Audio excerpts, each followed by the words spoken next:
नमस्कार दोस्तों, राधे राधे, सुप्रभात। कैसे हैं आप सभी लोग? उम्मीद है कि आप सभी लोग अच्छे हैं, स्वस्थ हैं और एकदम मस्त हैं। तो मैं भी अच्छी हूँ और मैं भी एकदम मस्त ही हूँ। तो चलिए फ्रेंड्स, देख ही रहे हैं आप लोग कि रोज़ रोज़ रोज़ कुछ ना कुछ काम लगा हुआ है। और हमारी रागनी बहन ने कल एक कमेंट किया था कि दीदी घर तो बनता है, घर तो है, बनता ही रहता, घर के काम जो हैं घर नए घर में लगे ही रहते हैं। तो बिल्कुल सही कहा, बस यही हाल हो रहा हो। देखिए यहाँ पर हम लोग रख रहे थे कूलर, पर ये अनबैलेंस हो गया और यसी के हाथ से गिर गया। तो मैं थोड़ा सा यसी के ऊपर, थोड़ा सा नहीं बहुत ज़्यादा नाराज़ हो गई, जबकि गलती उसकी कुछ भी नहीं थी, बेचारी से अनबैलेंस हो गया। पर मैंने उसको इतना ना गुस्सा कर दिया ना कि कभी कभी बाद में मुझे भी बुरा लगता है कि यार मैंने इसको बहुत ज़्यादा डांट दिया। और यहाँ पर आ गया था अनुराग, तो इससे मैंने पकड़वा लिया है कूलर और रख देंगे कूलर अंदर टेबल पर, क्योंकि ना एक एक से सारा सामान व्यवस्थित कर ही रहे हैं और लगभग लगभग सभी चीज़ें व्यवस्थित हो ही रही हैं और हो जाएंगी। टेंशन नहीं है, आराम आराम से होता रहेगा, क्योंकि अभी हमारे यहाँ दूसरा काम भी चल रहा है, तो वो तो आपको पता ही है। तो भाई जैसे जैसे घर के काम चलेंगे वैसे वैसे ही घर फैलेगा भी और व्यवस्थित भी होगा। और देखिए ये हो गई थी नाराज़ मेरे से, क्योंकि मैंने सबके सामने इसको डांट दिया। तो ये मेरी यहाँ पर मैंने थोड़ा सा गलत कर दिया, पर चलिए कोई बात नहीं, बच्चों को डांट तो पड़ती ही रहती है।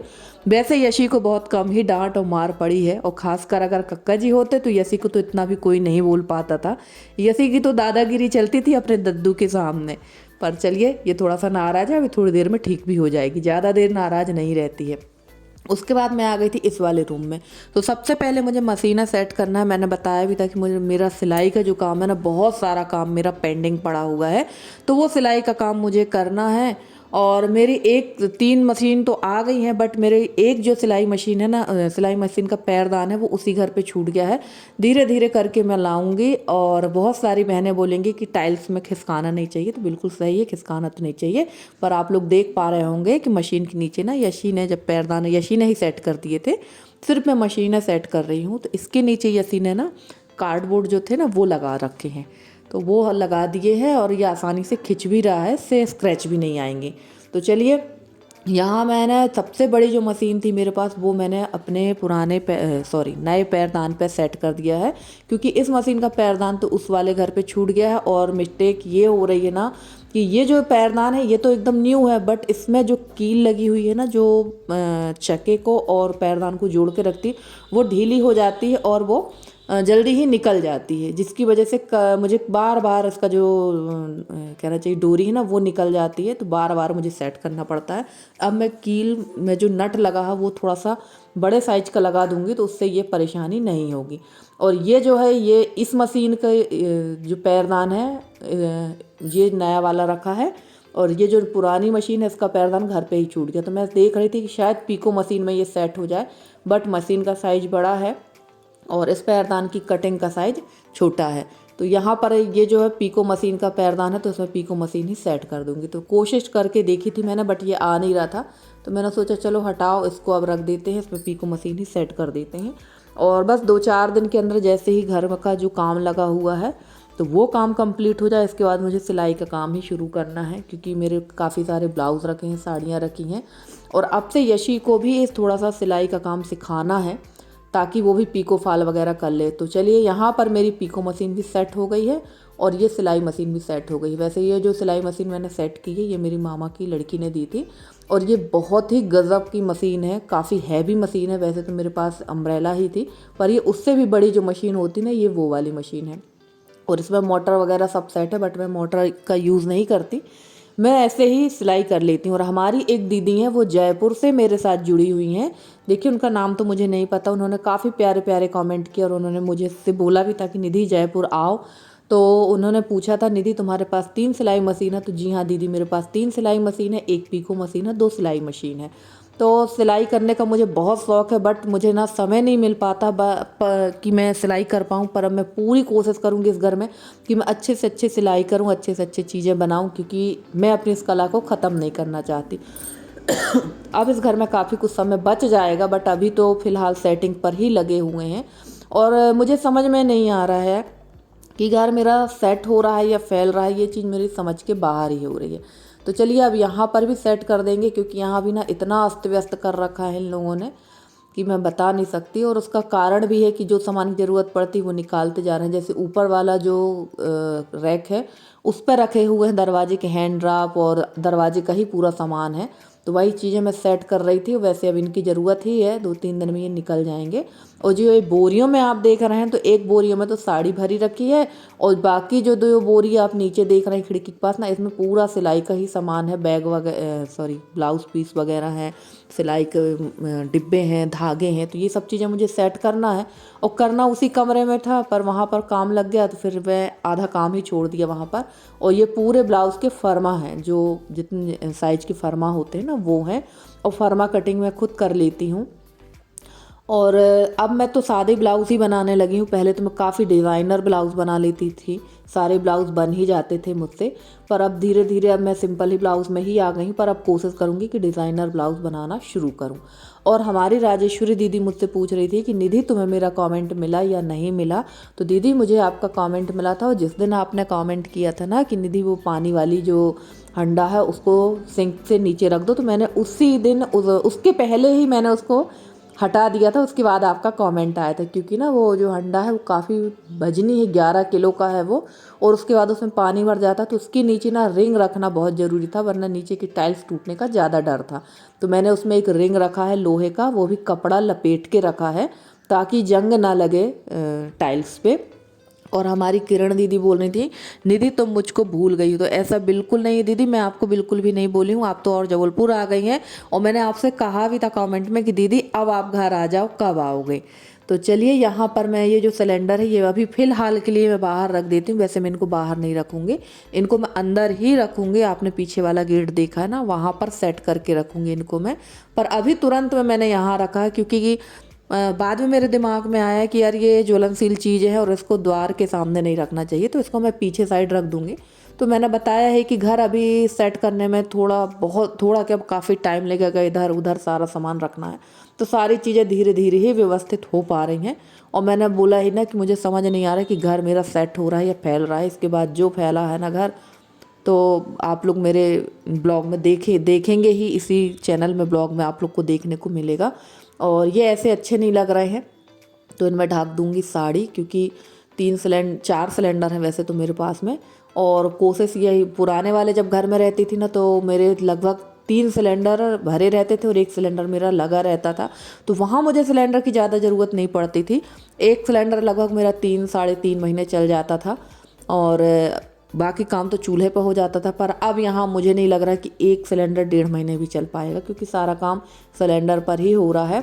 और अभी जो है फ़िलहाल मैं चूल्हा तो ले आई हूँ, कल मैं जाकर शाम को लकड़ी भी कुछ लेकर आई हूँ, और कोशिश करूँगी कि चूल्हा ही जलाऊँ, क्योंकि सच बताऊँ मुझे ना गैस में खाना बनाने में मज़ा नहीं आता है। जिनकी आदत नहीं है तो उनको अच्छा नहीं लगता हो, मुझे तो लगता है कि यार चूल्हे पे ही खाना बनाया जाए, क्योंकि कहीं ना कहीं गाँव की चीज़ें अभी भी मेरे में हैं, चाहे मैं कितने भी अच्छे उसमें रह लूँ, पर मुझे वही चीज़ें अच्छी लगती हैं। और धीरे धीरे मैं ऊपर ही अपनी एक कच्ची रसोई तैयार करूँगी। अभी फ़िलहाल टेम्परेरी ही व्यवस्था होगी, तुरंत में सारी चीज़ें व्यवस्थित नहीं होंगी। और मैंने बताया ही था कि मेरे यहाँ काम चल रहा है, तो ये देखिए ये दरवाजे का काम चल रहा है, क्योंकि दरवाजे तो आ गए थे, दरवाजे सेट नहीं थे। तो ये सबसे पहले ये भैया हैं, गांव के ही हैं, तो ये चौखट से सारी सीमेंट वगैरह छुटा रहे हैं। और यहाँ अचानक से मेरे मामी मामा और मामा की बेटी वगैरह आ गई। तब आप लोग कहेंगे कौन मामी मामा है, तो ये जो बेटी है इनको तो आपने देखा, ये मेरे सगे मामा जी हैं। और जो वो गाड़ी पे बैठे हुए हैं ये मेरे मम्मी के मामा के बेटे हैं, और वो मेरी मामी हैं, जो कि भोपाल से आए हुए थे मम्मी से मिलने के लिए। ये आए हुए थे जबलपुर किसी शादी में शामिल होने के लिए, पर इनको लगा कि यार हमें अपनी बहन से भी मिल लेना चाहिए। मेरी मम्मी जो इनकी बुआ की बेटी हैं, तो इन्होंने अचानक सुबह फ़ोन किया कि हम लोग आ रहे हैं, और उसके बाद ये मेरे यहाँ भी आए सिर्फ 10 मिनट के लिए। चाय वगैरह भी नहीं हो पाई। लास्ट में मेरी मामा की बेटी ने बोला यार हमारा वीडियो तो बना लो, तो मैंने कहा चलो बना लेते हैं। और ये जो है अपना बाल खोल ली थी, क्योंकि इसने अभी कटिंग करवाई है, तो कह रही थी मेरे बाल हेयर स्टाइल दिखा दो। और ये जो मामा है ये भोपाल पे रहते हैं, और ये मेरी शादी में आए थे, समझ लीजिए 2003 के बाद ये मामा जी अभी आए हैं 2024 में। तो इनसे मिलना हुआ और बहुत अच्छा हुआ, बहुत अच्छा भी लगा।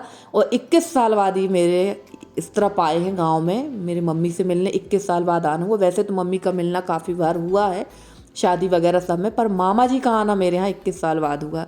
और आज के समय में भी ऐसी रिश्तेदारियाँ चल रही हैं। और मेरी मम्मी का जो पक्ष है काफ़ी बड़ा है। और मेरी एक प्यारी सी सब्सक्राइबर है, उनका नाम है मधु राजपूत, वो दमोह की हैं। और मेरे जो ये मम्मी के मामा जी हैं ये भी दमोह के आगे पथरिया के हैं, दुबे परिवार के। बट मामा जी की नौकरी, मम्मी के मामा के बेटे की नौकरी भोपाल में है, और मम्मी के मामा की बेटी भी, मामा की भी नौकरी भोपाल में थी, तो वो वहीं पर शिफ्ट है। पर इनका आना जाना दमोह होता रहता है, सॉरी पथरिया होता रहता है आना जाना। और पथरिया जब भी जाना होगा तो वहाँ का मैं ब्लॉग आप लोग के साथ ज़रूर शेयर करूँगी। और ना शाम टाइम से मुझे पता नहीं क्यों 2-4 दिन से फीवर जैसे आ रहा है, बट काम तो करना ही पड़ेगा, थोड़ा बहुत तो करना ही पड़ेगा। और खाना पीना बनाना था, खाना कुछ भी नहीं था, तो मैं बना रही हूँ यहाँ पपीता की, जो मैंने बड़ी बनाई थी वही बड़ी मैं बना रही हूँ। और यहाँ मैंने डाल दिया था प्याज और लहसुन को, जीरा डाल दिया था। और प्याज जब मेरी भुन गई तो सारे बेसिक से जो मसाले हैं वही डाल दिए, और आलू डाल देंगे।